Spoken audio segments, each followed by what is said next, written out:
હવે કેનેડાના નિયમો બદલાતા મોટાભાગના ભારતીય વિદ્યાર્થીઓને ઘણી બધી તકલીફોનો સામનો કરવો પડી રહ્યો છે. ત્યારે એમની પાસે હવે બે મુખ્ય વિકલ્પ છે, એક તો યુરોપ જવું અથવા તો યુએસ જવું. આ બધાની વચ્ચે યુએસમાં એક સારા સમાચાર આવ્યા છે, એક ખુશખબરી આવી છે. હવે ખુશખબરી કઈ છે એના માટે આજનો વિડીયો તમે પૂરો જોઈ લેજો. Hello, ladies and gentlemen. This is your captain speaking. We'll be landing in the airport in just a few minutes. What's up, guys? Welcome to Way to Videsh. My name is Karan Charotra. America જે છે એ ભારતીયોને student visa આપવામાં થોડીક ઢીલાસ દાખવી રહ્યું છે. એટલા માટે થઈને હવે ભારતીયોને વિઝા જે છે એ જલ્દી તો મળી રહ્યા છે, પરંતુ એની સાથે સાથે સંખ્યામાં પણ વધારો થઈ રહ્યો છે.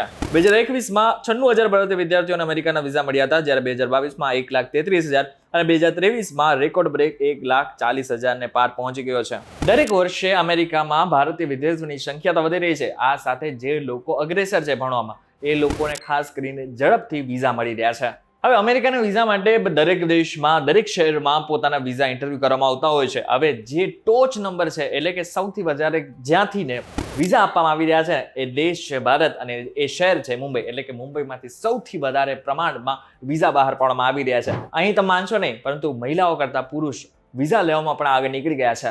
હવે આવનારા વર્ષમાં એવું માનવામાં આવી રહ્યું છે કે જે રીતના વિઝા મળી રહ્યા છે અને ખાસ કરીને મહિલાઓને પ્રોત્સાહન આપવામાં આવી રહ્યું છે, તો મહિલાઓની સંખ્યામાં પણ આગળના સમયમાં વધારો થાય તેવી પૂરેપૂરી શક્યતાઓ હાલ વ્યક્ત કરવામાં આવી રહી છે. આ સાથે મહત્વનું છે કે અમેરિકાના વિઝા મળે એટલા માટે થઈને અમેરિકા અને ભારત બંને સંમેલનો કરતા હોય છે, જેમાં ભારતના વિદ્યાર્થીઓને બોલાવવામાં આવે છે, એમને સમજાવવામાં આવે છે અને આ બાદ વિઝા ઇન્ટરવ્યુ લેવામાં આવતા હોય છે. એટલા માટે થઈને પણ અત્યારે ભારતીય વિદ્યાર્થીઓની સંખ્યામાં થોડોક વધારો થયો હોય તેવું પણ માનવામાં આવે છે. ડેટા સાયન્સ અને એનાલિસિસની વાત કરવામાં આવે તો ભારતીય સ્ટુડન્ટનો દબદબો અમેરિકામાં હજુ પણ કાયમ છે. એટલે કે 2021, 22 અને 23ની વાત કરવામાં આવે તો ભારતીય વિદ્યાર્થીઓની સંખ્યામાં યુનિવર્સિટીમાં 35% વધારો થયો છે. હવે મોટા ભાગે જેટલા પણ ભારતીય વિદ્યાર્થીઓ અમેરિકામાં ભણવા માટે જાય છે ને, સ્ટેમ એટલે કે સાયન્સ, ટેકનોલોજી, એન્જિનિયરિંગ અને મેથેમેટિક્સમાં પોતાનો રસ દાખવતા હોય છે અને એમાં જ આગળ વધવા માંગતા હોય છે. પરંતુ હવે નોન સ્ટેમમાં પણ અત્યારે ભારતીય વિદ્યાર્થીઓ આગળ વધવા માંગે છે. જો કે હજુ પણ સ્ટેમની જે સંખ્યા છે એ સૌથી વધારે છે. અત્યારે સ્ટેમ પ્રોગ્રામમાં લગભગ 76% ભારતીય વિદ્યાર્થીઓ ભણી રહ્યા છે. જો કે બધાની વચ્ચે મહત્વનું છે કે અમેરિકામાં ભારતીય વિદ્યાર્થીઓ જે રીતના ભણી રહ્યા છે એની સંખ્યા યુકે, ઓસ્ટ્રેલિયા અને કેનેડા કરતાં ઘણી વધારે છે. આ બધાની વચ્ચે મહત્વનું છે કે અત્યારે સંખ્યા તો વધી રહી છે, લોકો અમેરિકા જવાનું પસંદ પણ કરી રહ્યા છે, અમેરિકામાં ભણવાનું પણ પસંદ કરી રહ્યા છે, પરંતુ આ બધાની વચ્ચે પ્રશ્ન થાય છે સેફટીનો.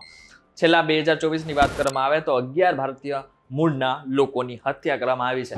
11 આંકડો તમને થોડોક નાનો લાગતો હશે, પરંતુ અમેરિકા જેવા દેશમાં આવી ઘટનાઓ બને અને ભારતીય સાથે આવી ઘટનાઓ બને ત્યારે ખરેખર ચોંકાવનારું તો સાબિત થાય છે. પરંતુ હવે આગળના સમયમાં દેશના કોઈ પણ બાળકને ત્યાં ભણવું હોય તો એના મા બાપ હંમેશા થોડા ચિંતિત રહેતા હોય છે. પરંતુ હવે જો આગળના સમયમાં સેફટીનું પણ ધ્યાન રાખવામાં આવશે તો ચોક્કસથી અમેરિકામાં ભારતીય વિદ્યાર્થીઓની સંખ્યામાં સતત વધારો થશે, એ વાત તો પાકી છે.